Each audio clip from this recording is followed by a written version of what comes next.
Jangan lupa subscribe YouTube channel Metro TV News dan nyalakan notifikasi.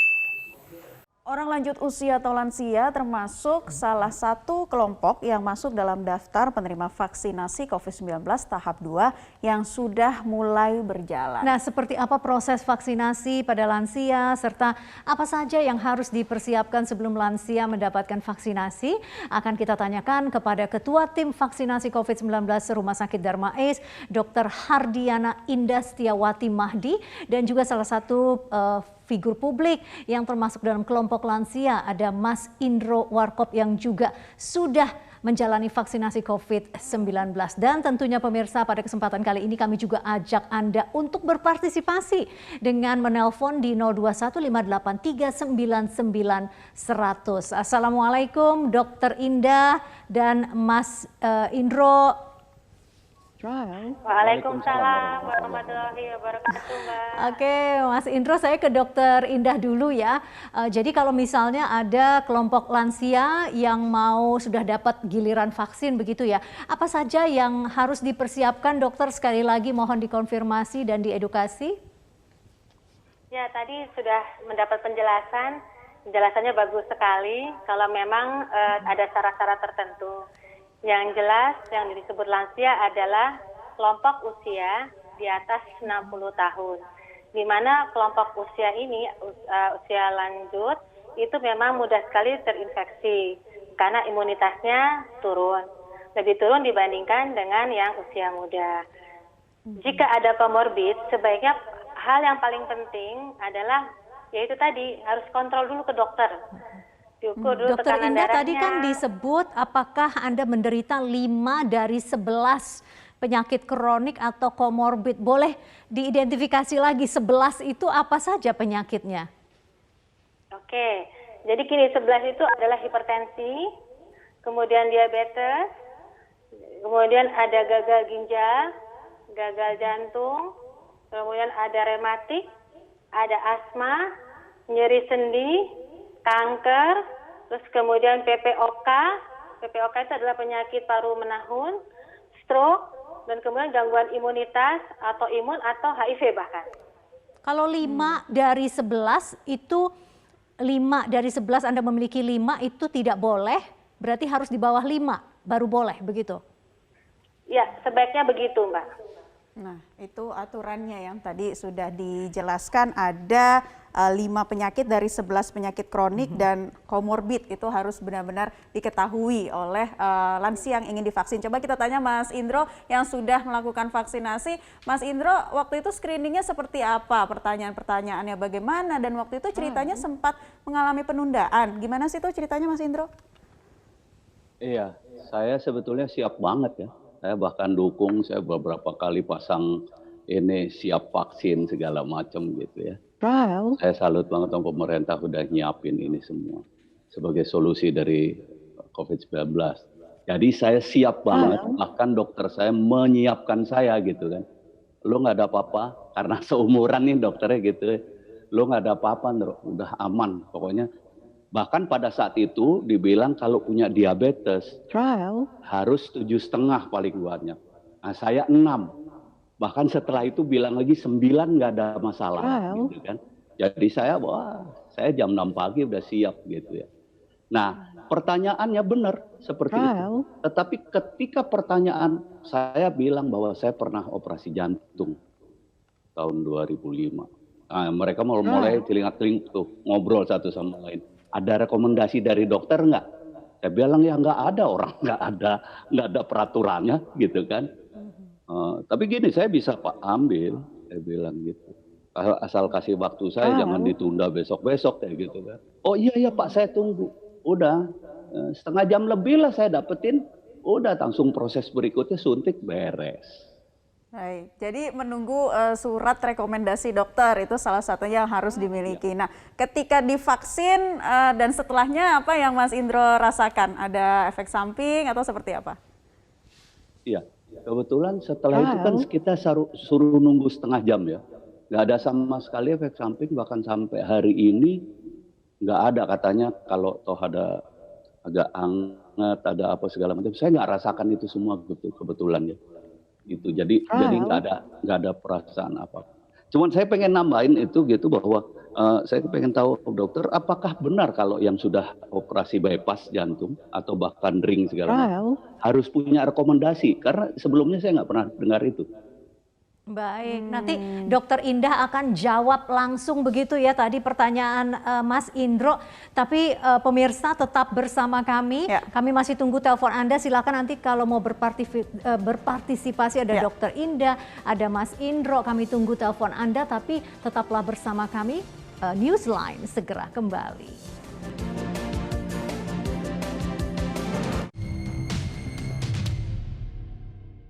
Anda kembali bersama kami di Newsline, masih membahas seputar vaksinasi untuk lansia dan masih bersama kami ada Dr. Indah dan juga Mas Indro. Nah, Dr. Indah tadi ada pertanyaan dari Mas Indro karena pada saat mau divaksin ditanya apakah ada rekomendasi dokter dari dokter jantungnya begitu.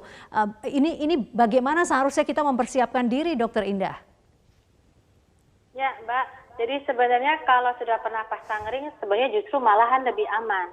Apalagi kalau saya lihat Pak Indro ini aktif sekali, tidak sering kelelahan, jalan 100-200 meter masih kuat, naik 10 tangga masih kuat, bismillah vaksin sebenarnya nggak ada masalah itu Mbak. Jadi sebenarnya tidak perlu untuk rekomendasi dokter, tapi memang untuk amanannya karena ada beberapa di center-center tertentu yang mereka kemungkinan takut efek samping, mereka minta memang untuk rekomendasi dokter. Oke. Tapi kalau Dokter Indah, memang kelihatannya lansia ini sehat sih vaksin aja, nggak apa-apa. Iya, Dokter Indah, kalau tadi kan misalnya kalau untuk mengecek tekanan darah itu kan bisa dilakukan saat itu juga ya. Tapi untuk penyakit-penyakit lainnya seperti gagal ginjal, fungsi ginjal dan lain sebagainya. Nah, ini bagaimana sebaiknya harus kita follow up dengan surat keterangan atau bagaimana?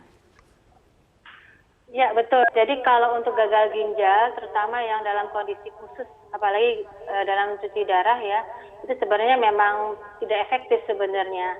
Jadi memang gagal ginjal dalam artian terkontrol. Jadi memang sebaiknya lansia-lansia ini yang sudah punya komorbid yang lebih dari 5 atau mungkin 5 tapi atau kurang dari 5 memang sebaiknya pakai surat dari dokter Mbak. Dokter Indah, Mas Indro tahan dulu, kami akan segera lanjutkan diskusi kami ya. Iya, pemirsa kami tunggu telepon Anda di 0215839900 dan sudah ada penelpon pertama, silakan naik. Ya, ada Pak Budiman. Selamat siang Pak Budiman, silakan dengan pertanyaannya. Selamat siang. Selamat siang, silakan langsung pertanyaannya apa Pak Budiman? Oh ya, saya tahun 2013 ada operasi jantung bypass ya. Jadi selama 7 tahun itu sampai awal Januari 2019 itu tiap tahunnya paling enggaknya sekali sampai 2 kali tetap ada kontrol ke dokter dan sesuai dengan saran dokter obatnya setiap hari itu saya minum. Jadi secara fisik umumnya sih oke ya nggak masalah.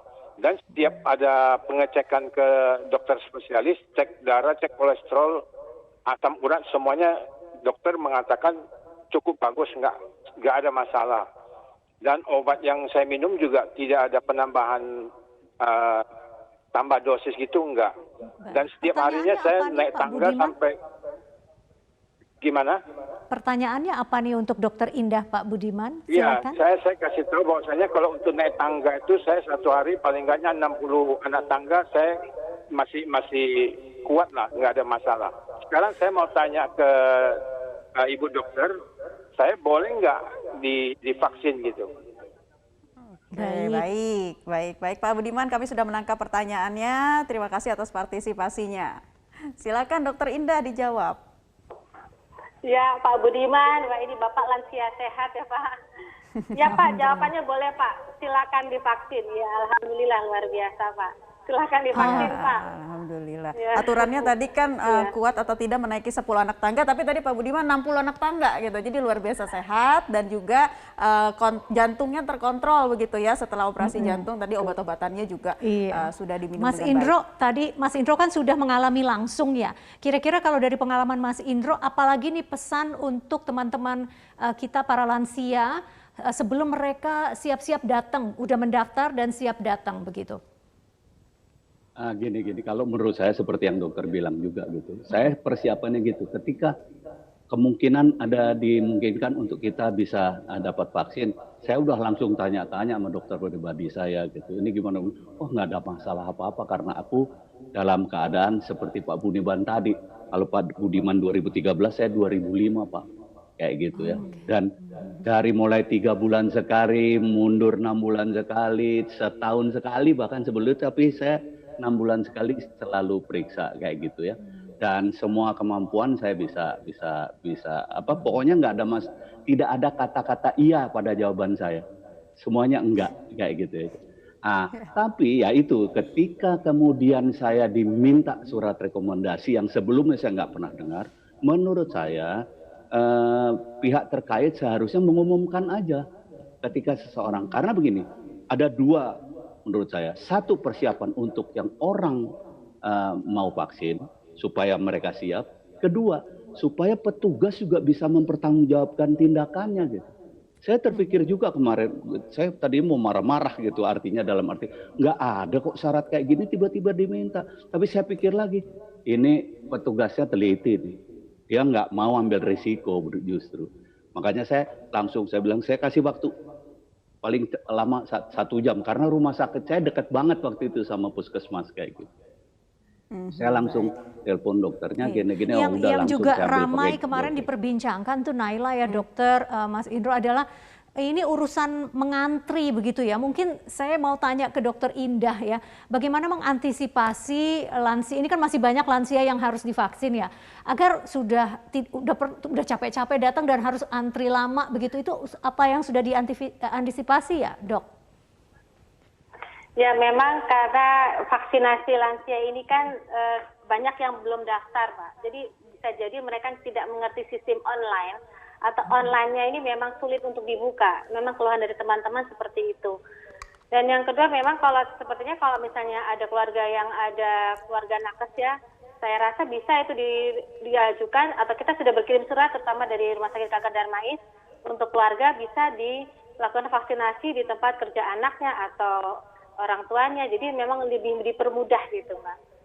Ya, semoga bisa cepat terrealisasi supaya tidak terlalu lama. Ya. Baik, dokter, ada lagi pesan yang ingin disampaikan kepada para lansia yang ingin menjalani vaksinasi seperti apa? Semoga tidak terjadi misinformasi seperti tadi yang Mas Indro katakan. Apa juga syaratnya lansia yang mendapatkan surat rekomendasi ini harus seperti apa? Ya, betul. Jadi untuk para lanjut usia itu malah semangat sekali. Silakan divaksinasi. Memang sebelumnya lebih baik kontrol ke dokter. Dan memang daripada terjadi miskomunikasi, memang lebih baik memakai surat rekomendasi dari dokter. Supaya tidak terjadi seperti Pak Indro. Walaupun memang sebagian besar kalau terkontrol biasanya kita lakukan vaksinasi. Karena kalau dilakukan vaksinasi akan lebih aman, 3 kali lebih aman dibandingkan yang tidak divaksin. Iya, Mas Indro silakan ditambahkan singkat saja semangat yang ingin disampaikan kepada para lansia. Untuk teman-teman seumuran, saya kayaknya malas banget bilang lansia. Masih muda, masih hits, Mas Indro. Mohon maaf.